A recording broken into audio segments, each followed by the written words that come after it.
What's up, fight fans? This your man 3K the Boss, aka Mr. Two Hands Up. You know what it is.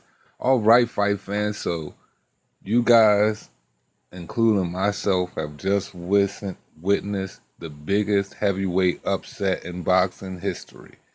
Now, a lot of that can be contributed to the way Anthony Joshua fought this fight, and the last video I made, when I made my interpretations about Mr. Glass and the Art of War, I clearly said that it was the worst idea for Anthony Joshua to let Ruiz hold those belts. The perception of Anthony Joshua was sleeping on him happened to be true, but more importantly, let's just talk about the style of the fight. Anthony Joshua came out in the first 3 rounds and he had the right game plan: stay on the outside, stick the jab, keep him on the long end of the jab. Now the 3rd round, he came in, looped it, swooped the shot, came over with a combination, planted, dropped him. Now when he got up, he had the, you know what I'm saying, he had the dead eye, and he didn't use veteran ringmanship and stay on the outside, continue to pick his shots and work off of the knockdown and break his opponent down. He just aggressively went for the kill. And that's what got him in trouble. Now, could he have gone for that kill because he was at a sold-out Madison Square Garden, all of the stars came out, you know, the event was perfect? That could be the case. And the fact that Wilder did Brazilian in the 1st round and he could have been trying to make that statement, that could be true as well. But the fact is, he overshot it. Now, Andy Ruiz comes back, rallies, he gets a beautiful shot and catches him, and Anthony Joshua seeing red. Puts Joshua down. Joshua gets back up. Andy Ruiz is hungry. Catches him again. I told you guys Andy Ruiz's best shot was on the inside with a short left hook, and Joshua played him on the inside for the most of the fight. He found his jab on the outside a little bit going in the 5th and 6th rounds, but other than that, he focused too much on the inside. And you fought a guy on the back foot, and you didn't, you know, or you just didn't do it right. You know, you could have used bully tactics. Bully tactics is not something that I would have used. Now, it seemed like you had a lot of problems with your stamina, and you know, taking those shots, you know what I'm saying? You're a big guy. It's hard for you to go down and get back up. There were a lot of things that just went wrong for him that evening, but it was a lot of things that went right for Andy Ruiz on that evening. I told you guys several times in several videos on several different fights, the worst person to underestimate is the person, and the most deadly person is the guy that has nothing to lose.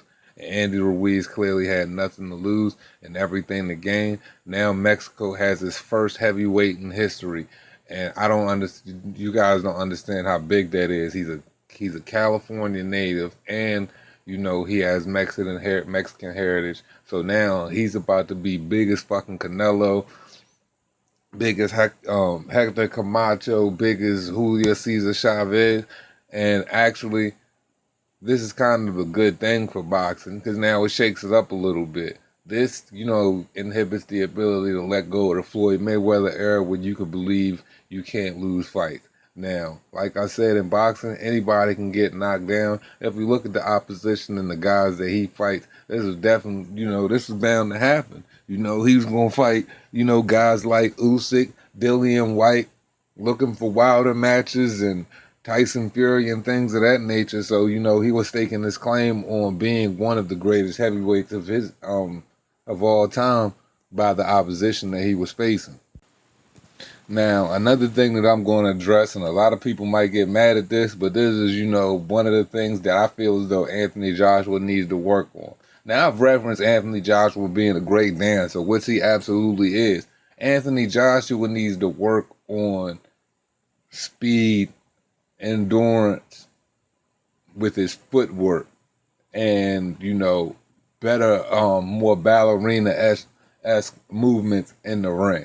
So, you know, he's got the perfect guy in Buatsi in his camp and things like that. I think he needs to train with smaller guys and work on speed and movement. And if Rob McCracken can't, you know, implement that, if you're going to keep Rob McCracken in your corner, then you need to bring in another trainer that can bring that swag with you, that was probably a former boxer that had those type of abilities that can implement and change up, you know, your defense and, you know, your tendencies in the ring and place, because I think there's, you know, a lot of things, you know, Anthony Joshua still needs polishing and polishing his game. But look at it like this. Anthony Joshua is still young, bro. He's 29 years old. The kid ain't even really in his prime yet. So, you know, I think there needs to be some work done to his physique and a couple of tweaks to his team. And I think, you know, better things will happen in the future. But regardless, there's a rematch clause. So this could gear up to be one of the best heavyweight trilogies in history. It will definitely go down as the biggest upset of all time, beating out the Buster Douglas odds, and it'll definitely go down as the greatest upset in boxing history. That ain't up for no debate. That is no debate. That's just fact. So you got to take your hats off to Andy Ruiz. I told y'all this guy was made up. I told y'all this was better than the Jarrell Miller match. I told y'all, you know, Anthony Joshua might be looking past him a little bit. He admitted that. You know, I said Anthony Joshua was going to get the W in the 7th and 9th round. I picked Anthony Joshua to win. I didn't think it was going to happen like that, man. So hats off to Andy Ruiz. Anthony Joshua, I know you got that rematch clause. You'll get it back. This is what boxing is made of, and it's only going to get better here in the near future. One more thing I have to say, though. That Deontay Wilder match is fucking done. Deontay Wilder should have took the $120 million. Now this is going to absolutely kill the fight. But, you know, it is what it is, man. Deontay Wilder won't make that pay going forward now in the future if revisiting the Anthony Joshua match. But now because Andy Ruiz beat Anthony Joshua, Deontay Wilder won't hesitate to take that scrap. So a lot of good things to come out of this. But right now, it's a sad day for England. It's a sad day for English fans, but it's a great day for boxing, and it's a great day for boxing fans alike. If you were just a fan of boxing, you gotta love this shit, regardless. You know what I mean? This was a great match, and I'm extremely happy for Andy Ruiz. That's all I got for y'all today. Man, the kid was a class act, and he put his work in, and he seized the opportunity when it was available to you, and that's all you can get. And in boxing, it's always a 50-50 fight. And remember, you know, the smartest man can win. You know, Anthony Joshua just overextended himself, trying to go for the knockout too quick. But it's all good, champ. You'll be back. As we always say when we close this joint out, it costs you nothing to pay a nigga no mind. This is the Two Hands Up Show. Biggest upset in heavyweight boxing history, and we were a part of it.